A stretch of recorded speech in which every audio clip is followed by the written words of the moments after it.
What's going on, y'all? It's your boy Mike Shaine, First State Fight Takes, Mike Shaine TV. Ah, man, look, we gotta talk about it. We gotta talk about this past weekend, Cinco de Mayo weekend.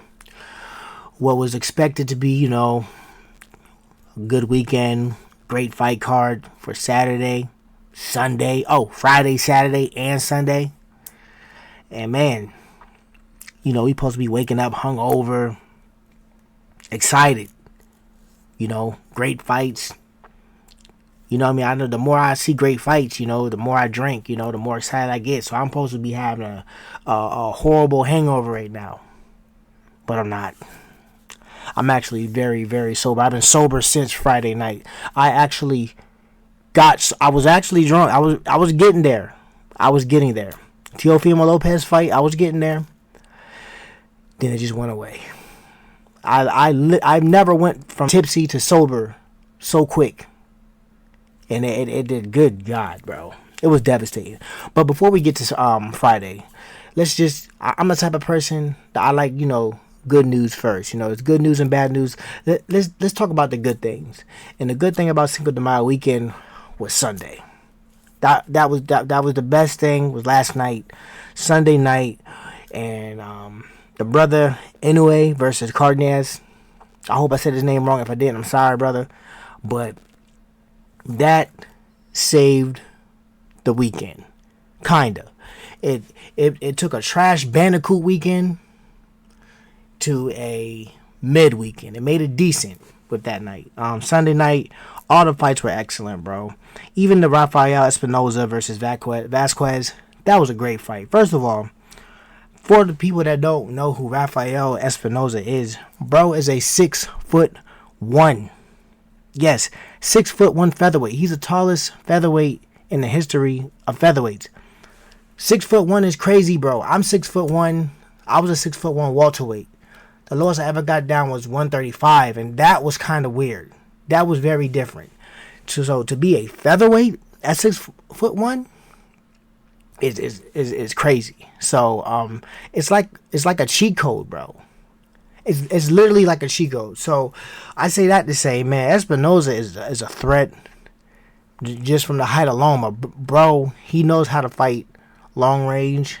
He knows how to fight inside. His uppercuts last night was landing like jabs, bro. Bro's tough. He's a good fighter, and honestly, I would love to see Espinoza, which I heard is in the talks, Espinoza versus Inoue. So that's possibly in the future. But yeah, Sunday night, excellent. Main event, excellent. The only issue I have with the main event was the stoppage, bro. I think that stoppage was way too early. Cardenas fought his ass off. He had that hook cocked, locked, and loaded, bro. And he was just missing by like an inch. He was missing by like a whole inch. It was like 3-4 hooks, where he would have knocked bro head off if it connected, man. It was a great fight. We all know anyway gets hit. But the dope thing about Inoue is what he does after he gets hit, man. He gets packed up, he gets up, shakes it off, and he thugs it out. And that's why he's such an exciting fighter, man. He's gonna bring the fight to you. And even if it causes him to get his shit rocked like he did. But excellent fight, man. That again, Sunday saved Cinco de Mayo weekend. Now that shit is out the way, let's get to Friday and Saturday. Trash Bandicoot. I don't even know where to start. First of all, I'm gonna say this, man. I was hustled. I was fooled. I was bamboozled. I was tricked, man, because on paper, Friday was supposed to be better than Saturday and Sunday. On paper. We had Teofimo Lopez. We had Devin Haney. We had Ryan Garcia. We had Rolly. All entertaining, very popular fighters fighting on one card. The storylines was epic. We have Teofimo Lopez trying to prove that he's the top 135 fighter out here. He's been running his mouth calling out Terrence Crawford, Boots. He's wanting to smoke. So then we get Devin Haney, Ryan Garcia. We all know what happened last year. Ryan Garcia cooks Devin Haney, and Devin Haney saying that Ryan was on the juice. He failed. He tested positive for it. So we had Ryan Garcia trying to prove to everybody that he wasn't on the juice and that it was just skills. He had a lot to prove. Devin Haney was there to prove to us that Ryan was on that shit and that it was a fluke. And he's really skilled. He's an excellent fighter, and he's pound for pound. And boy, they both shit the bed. They shitted that whole. They diarrheaed the bed, bro. It's unfortunate, bro. I was not expecting that. So yeah, I was hustled, man, and this is why we don't buy fights, bro. That night is the exact reason why we don't buy fights. It's like damned if we do, damned if we don't. Ryan Garcia's stock dropped tremendously, and he just proves everybody's theory, that including mine, that he was on that shit, and it showed, man. It was like his performance was like night and day, bro. It just wasn't good. His stock dropped. I just don't know what was next. I'm more mad at myself because I allowed y'all to bully me into thinking that Ryan was actually really that good. Because in my mind, even back then, I never thought Ryan was really that great. I thought he was a one-trick pony. I thought he just had the hook. And a decent jab. He don't really be throwing rights like that. He don't have a good one too. So I like, my theory on him the whole time was good, but I actually fell for the hype after that Devin Haney performance last year, and I'm mad at myself for falling for it because he shit the bed, man. Shout out to Rolly. Rolly did what he had to do. And Rolly, to me, proved that he's actually a good boxer. Rolly fought a really disciplined fight. So I'm happy for him. Congratulations. Devin Haney had the biggest platform, the biggest opportunity to show everybody that this shit was a fluke. And he came in there. I guess he got PTSD. He just showed a lot, bro. He showed that he didn't want to. And I'm a Devin Haney fan. That's why I was so stunned by it. I'm there. I'm telling everybody, yo, he's about to show out. He about to show y'all who the best. He got the best jab in boxing. And bro wasn't even jabbing like that.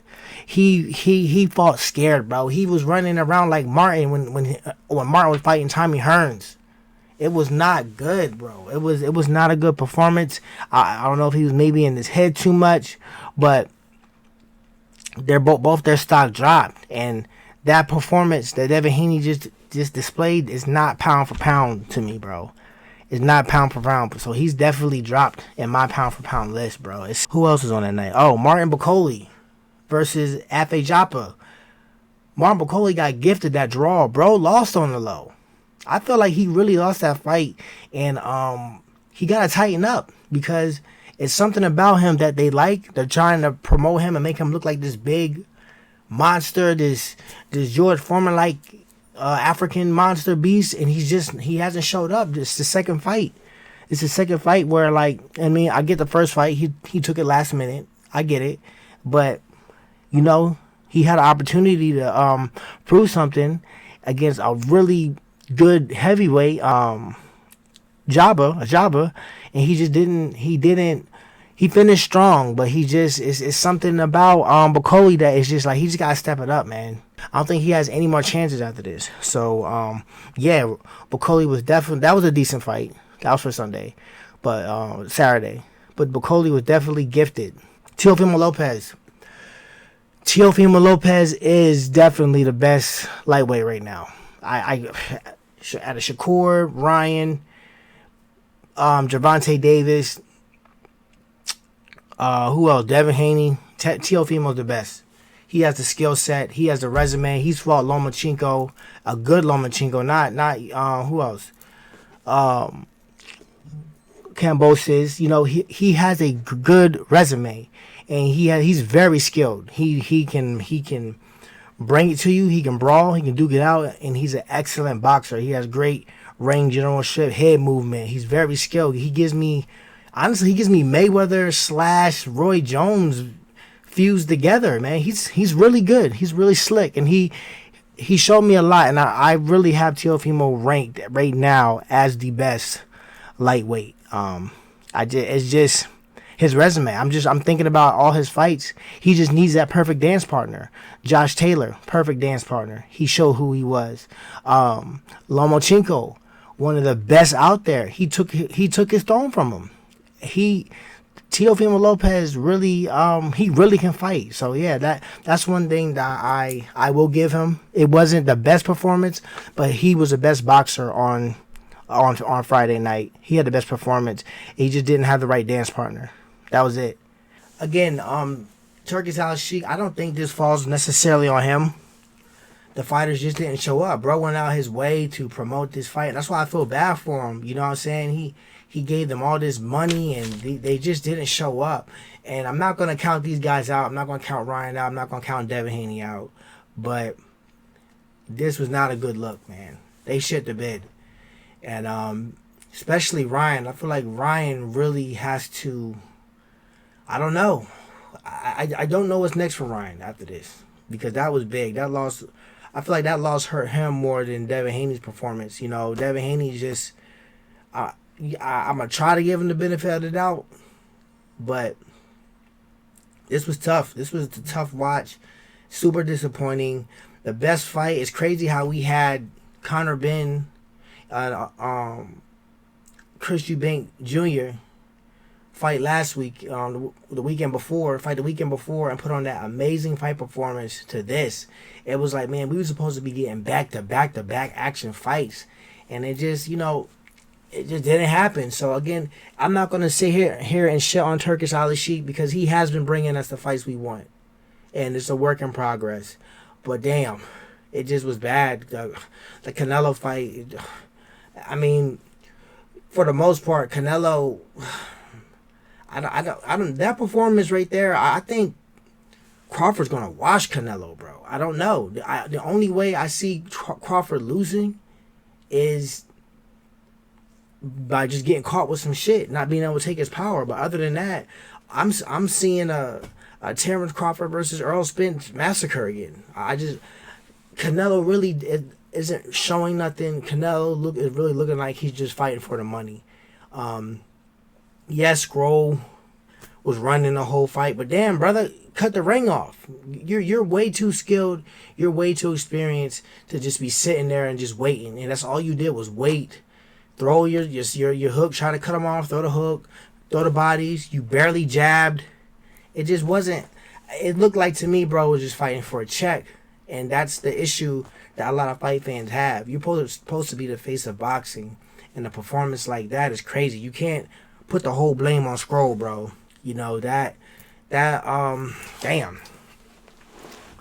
Yeah, you gotta take some of that blame too, brother. So, yeah, Cinco de Mayo weekend was shit. But, again, Sunday night saved it. But, again, I think it just was, maybe it was just a bad night. But I don't know, bro. But a lot of stuff gotta change because, again, the fight fans are upset. And here's the thing. Casual fight fans are important. I say that because casual fight fans don't know nothing about that Chris Eubank Jr. Conor Benn fight. A lot of them have no clue how excellent that fight was.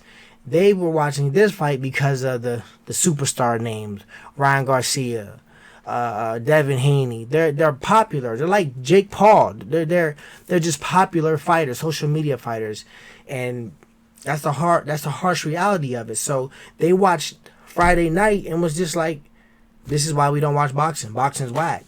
And it's unfortunate because, damn, if they would have saw the fight the weekend before that, they would have been like, okay, so it's just an unfortunate situation. So, and that's why it's important for these fighters to show up when it's time to show up, and they didn't, bro. And that's the part that's kind of frustrating. I gotta sit here and listen to these people in my comments tell me, oh, this is why we watch UFC. This is why we watch UFC. Yeah, man. UFC still. I mean, I don't got no issue with UFC. It's not for me. I watch it. I'm a casual UFC fan. I can admit that.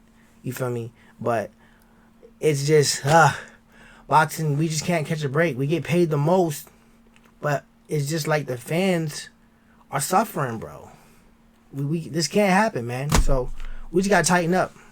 We gotta tighten up, man. Yo.